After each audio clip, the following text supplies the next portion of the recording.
this meeting of the Miami Township Montgomery County Board of Trustees to order for Tuesday, November 17th, 2020. Please stand and join me in the Pledge of Allegiance. I pledge allegiance to the flag of the United States of America and to the republic for which it stands, one nation, under God, indivisible, with liberty and justice for all.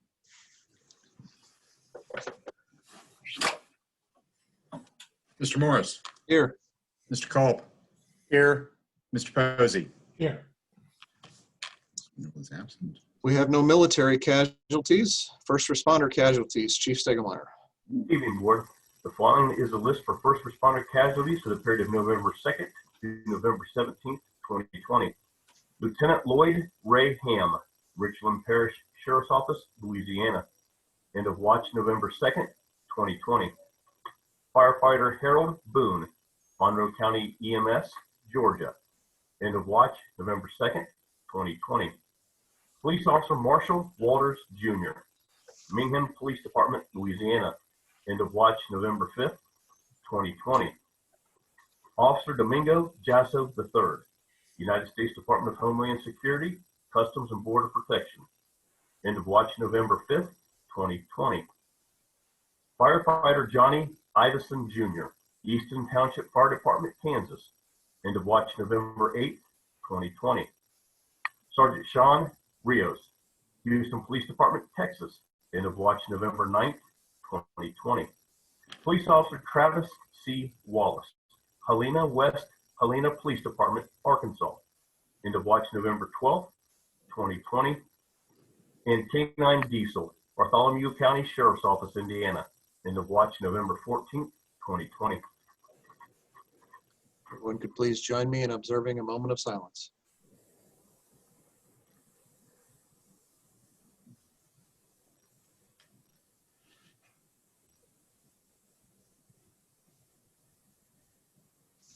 Thank you.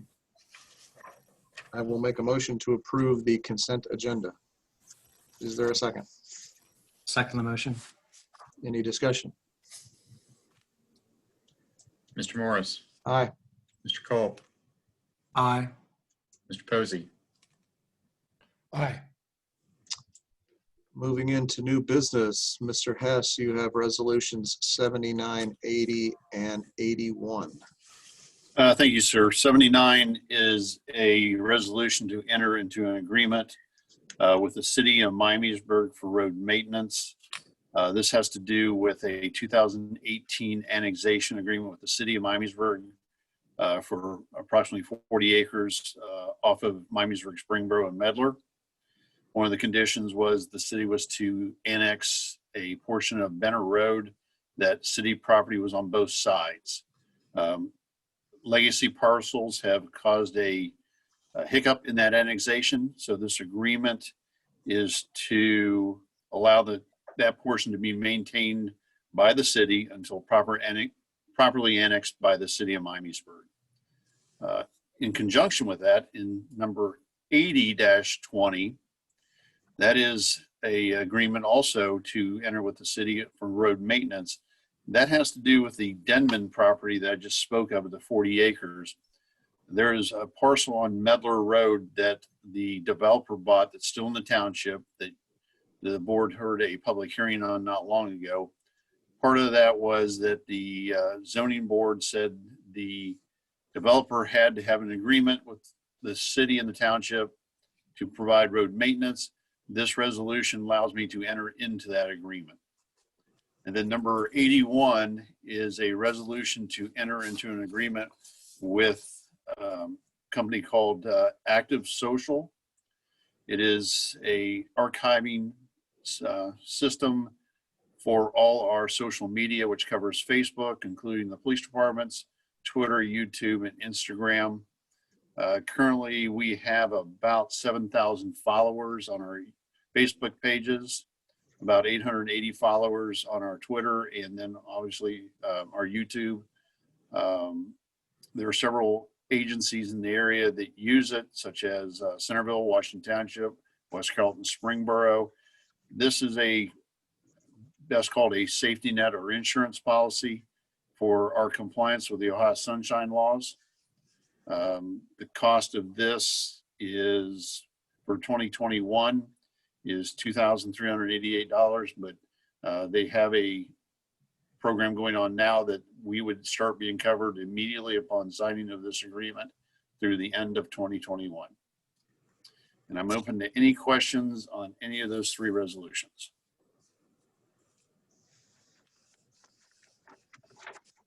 All right, hearing none. Chief Stegelmeier, you have resolution 82. Sir, I do. And for the board's pleasure, you've been provided a packet, and what this resolution has to deal with is a resolution to enter into a lease agreement with Flock Safety for the lease of 8 license plate reader units that will be used in various locations throughout the township to help maintain a crime reduction. That's what they're used for, the crime reduction tool. Before we get into the resolution itself, I'd like to give a little background to why I feel this would be an important thing for the township to approve for the police department, and give you a little background on the company that we're choosing to do business with. Flock Safety is a organization that was founded in 2017 and is based out of Atlanta, Georgia. And what their primary mission is they form a partnership between public and private entities to use advanced LPR, which is license plate reading technology, to solve crimes and to reduce criminal activity throughout the United States in various neighborhoods. What Flock does is they use vehicle fingerprint technology to capture license plates, vehicle makes, models, colors, as well as bikes and other types of attributes. And what they do with this, they capture either still pictures or small segments of video for future review, and they send it to a cloud for storage. What this technology is also capable of doing is each one of these individual reader units has the technology to capture over 30,000 plus vehicle reads a day. Presently, Flock LPR reader systems are utilized by over 500 police departments in over 1,000 U.S. cities, which means that it's a rapidly advancing technology in the law enforcement community. While it is being a new kind of technology in the Midwest, license plate readers themselves are not new technology. It's just a way that they're presently being utilized that is becoming a new standard for us to use. The old LPRs were, as you know, affixed to cruisers as they drove around through the communities and through the streets of the jurisdictions, and they were getting license plate reads at that point in time. What this new technology allows us to do is strategically place these in a fixed location throughout our jurisdiction, where we will be able to capture different types of reads at various different times of the day and throughout the day. The primary part of the Flock cameras right now are being used out west in the western cities, Los Angeles, Texas, out in those bigger cities, as well as in the southern states, South Carolina, Georgia, Florida, to name a few. Locally, Dayton Police is doing a study using the Flock cameras, and they're having very good success on their initial studies they're doing. And there's also talks amongst the metro parks and other agencies here locally that are looking at this technology as well. What I'm proposing is this technology will benefit Miami Township Police Department and the citizens of Miami Township in several ways.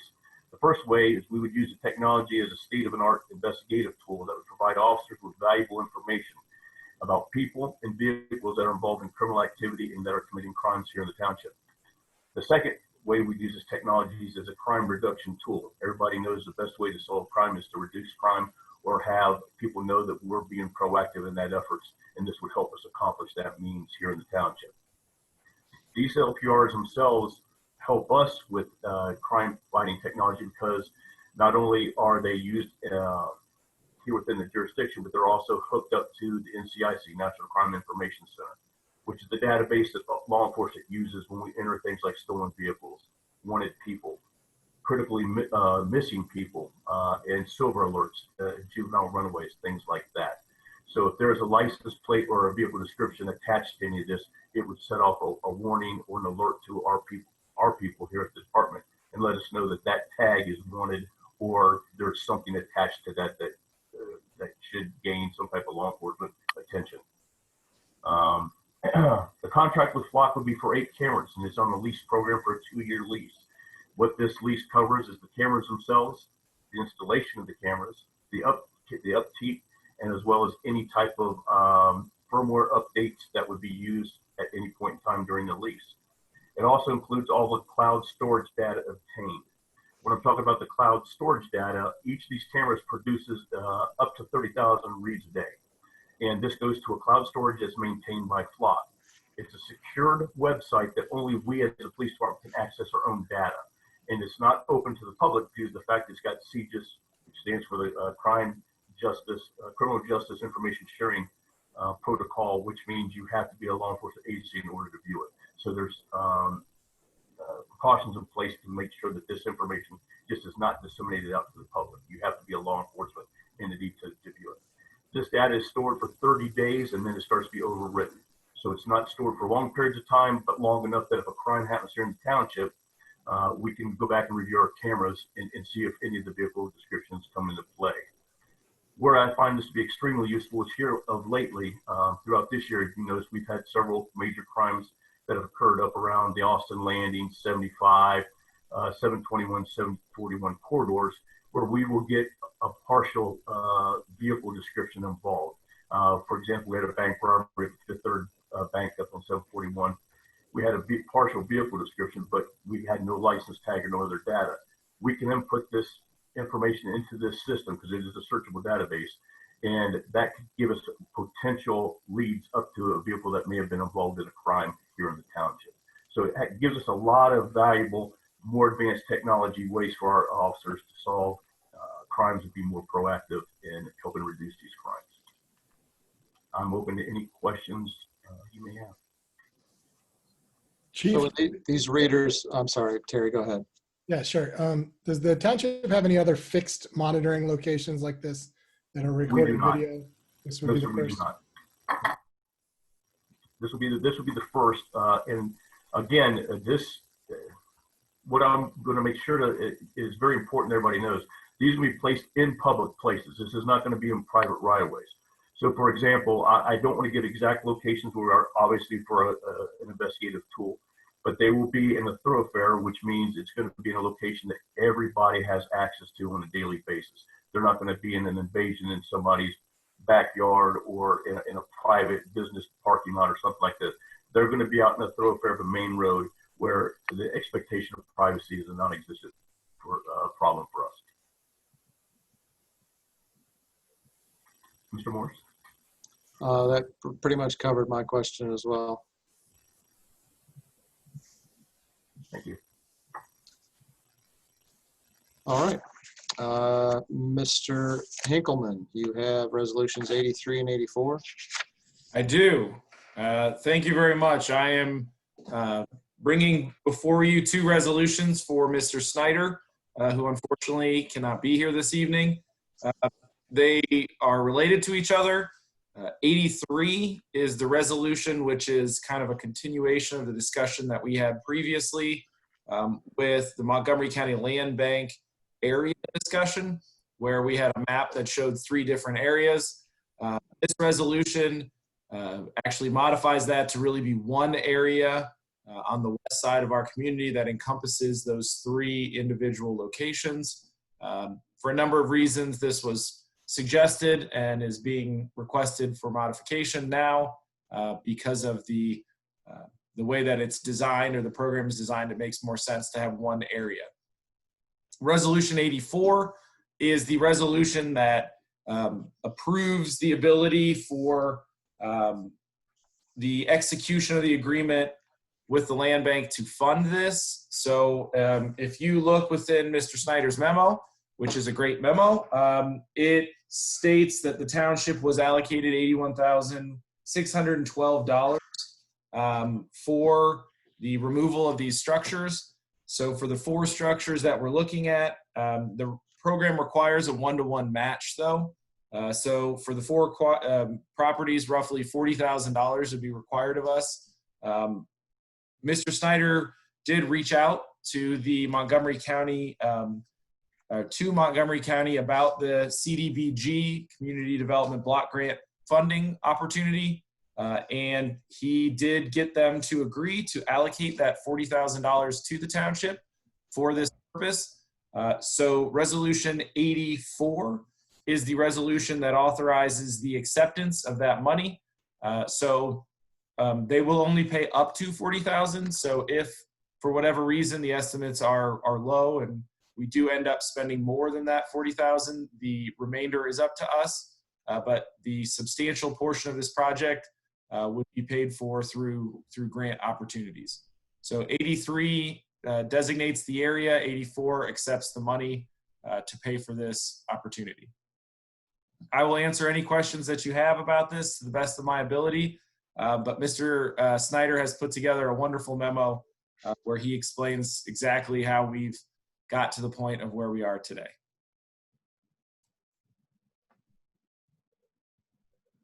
Thank you. Going back to Resolution 82, maybe Mr. Hess or Mr. McCord or Mr. Stegelmeyer, can you answer where we are proposing to pay for this $25,000 fee? Is that seized funds, general police funds, general administrative funds? I'd like to answer that. We're going to use forfeiture account funds to cover that. So no taxpayer dollars will be used in this expense, and it's something that we can sustain during the course of this lease. Excellent. Always good to hear that. We will now enter into the public comment period of the meeting. If anybody is in the audience, a member of the public, and you wish to come forward and address the board on any issue, you are welcome to do so at this time by using the raise your hand feature. Mr. Henkelman will bring you into the room and you will be given an opportunity to address the board. When you come forward, please give your name and address for the record. Mr. Henkelman, is anyone raising their hand? There is not. Very good. All right, we will move into consideration of resolutions and motions. I will begin by making a motion to approve Resolution 79-2020, a resolution to authorize the Township Administrator to enter an agreement with the City of Miamisburg for road maintenance. Therefore, be it resolved, the Miami Township Board of Trustees authorizes the Township Administrator enter into the agreement with the City of Miamisburg for road maintenance of Benner Road as outlined in the attached agreement. The Township Administrator is further authorized to sign any amendments and extensions thereto that the Administrator deems appropriate. Is there a second? Second the motion. Any discussion? Mr. Morris, Aye. Mr. Culp, Aye. Mr. Posey, Aye.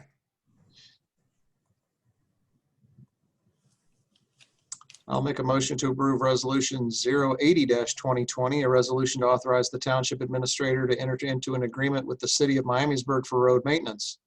Therefore, be it resolved, the Miami Township Board of Trustees authorizes the Township Administrator to enter into an agreement with the City of Miamisburg for road maintenance of Aberdeen Lane as outlined in the attached agreement. The Township Administrator is further authorized to sign any amendments to extensions thereto that the Administrator deems appropriate. Is there a second? I'll second the motion. Any discussion? Mr. Morris, Aye. Mr. Culp, Aye. Mr. Posey, Aye. I will make a motion to approve Resolution 081-2020, a resolution authorizing the Miami Township Administrator to enter into an agreement with Archive Social for social media archiving. Therefore, be it resolved, the Miami Township Board of Trustees authorizes the Township Administrator to enter into an agreement with Archive Social for a total of $2,388.00 for the 2021 calendar year, therefore providing archiving services for all township social media sites. Township administrators further authorized to sign any amendments and extensions thereto that the administrator deems appropriate. Is there a second? I'll second the motion. Any discussion? Mr. Morris, Aye. Mr. Culp, Aye. Mr. Posey, Aye. I'll make a motion to approve Resolution 082-2020, a resolution to authorize the Miami Township Administrator to enter into a contract with Flock Safety. Therefore, be it resolved, the Miami Township Board of Trustees authorizes the Township Administrator to enter into an agreement with Flock Safety at a cost not to exceed $25,000 for the lease, installation, maintenance, upgrade of equipment, and storage of data obtained from the license plate reader units. The township administrator is further authorized to sign any amendments to extensions thereto that the administrator deems appropriate. Is there a second? I'll second the motion. Any discussion? Mr. Morris, Aye. Mr. Culp, Aye. Mr. Posey, Aye. I'll make a motion to approve Resolution 083-2020, a resolution to authorize the submission of a property list and deposit under the Montgomery County Land Realization Corporation Blight Abatement / Demolition 2.0 program. Therefore, be it resolved, the Miami Township Board of Trustees authorizes the following sections 1 through 4. Is there a second? I'll second the motion. Discussion? Mr. Morris, Aye. Mr. Culp, Aye. Mr. Posey, Aye. And finally, I will make a motion to approve Resolution 084-2020, a resolution to authorize the township administrator to enter into an agreement with the Montgomery County for delegation of activities under the Community Development Block Grant Program. Therefore, be it resolved, the Miami Township Board of Trustees hereby approves sections 1, 2, and 3. Is there a second? I'll second. Any discussion? Mr. Morris, Aye. Mr. Culp, Aye. Mr. Posey, Aye. We have no further resolutions. We have no hearings. Mr. McCord, you have some comments on proposed 2021 JED budgets? Yes, I wanted to bring it to your attention that the included in your reading packet is the proposed budgets from each of the JEDs that the township participates in. The contracts require that we solicit that with the elected officials and solicit comments or feedback on those proposed budgets with the intention of the JEDs making a final vote on December 1st at their annual meeting for the 2021 operating budget for each of the JEDs. So if you have any comments, just let me know individually, let Kyle know, let Ron know. All three of us are members on various, each of the JEDs. So just let us know if there's any questions or any suggestions you have for them. My only comment in looking at it is I'm quite pleased that it appears the revenue to the township is not going to be precipitously less for 2021 than it has been in the last few years. So given the dip of the economy and the impact on those regions for both retail and hotel motel, I'm pleased that they're able to maintain their contributions to the township. So please thank them for their service. Will do. Any other comments on the JED budgets? All right, any other department heads wishing to come forward? Any elected officials have questions for any of the department heads? All right, elected officials' comments. Mr. Newell is not here. Mr. Culp. I have none. Mr. Posey. Yeah, I'd just like to thank and recognize all the first responders, healthcare workers, and teachers that are endeavoring to persevere as we hit in the winter surge for COVID-19. I know that Governor DeWine announced some new restrictions today and last week, and my only comment on those, regardless of your politics, is that you can't agree that doing nothing is appropriate. And I would encourage those to try something just to change these numbers that are growing in a specific and meaningful way. Schools are being impacted, hospitals are being impacted, and the number of stories about people affected with COVID-19 has increased dramatically. The number of work disruptions that I've had, meetings canceled, court cases canceled, because people are catching this disease is increasing. And I would encourage those of you that can to keep appropriate distance and take appropriate protective measures. Thank you. I would echo those comments and just like to wish everybody the best. And our prayers are with those who have been infected, and let's hope for a speedy virus cure. We're hearing a lot of good things. Wall Street clearly believes that something's coming quickly, and that our economy will be back into form. I'd also like to thank our community and our state for having what I think was a model election. Whether you enjoyed the results or not, the state of Ohio had a very well-run electoral system without incident, as far as I know, other than a few minor cases. But I appreciate everybody and their effort to get out and vote. We have no work sessions and no executive sessions. I will make a motion to adjourn this meeting at 6:25. Everybody have a great day. Stay healthy.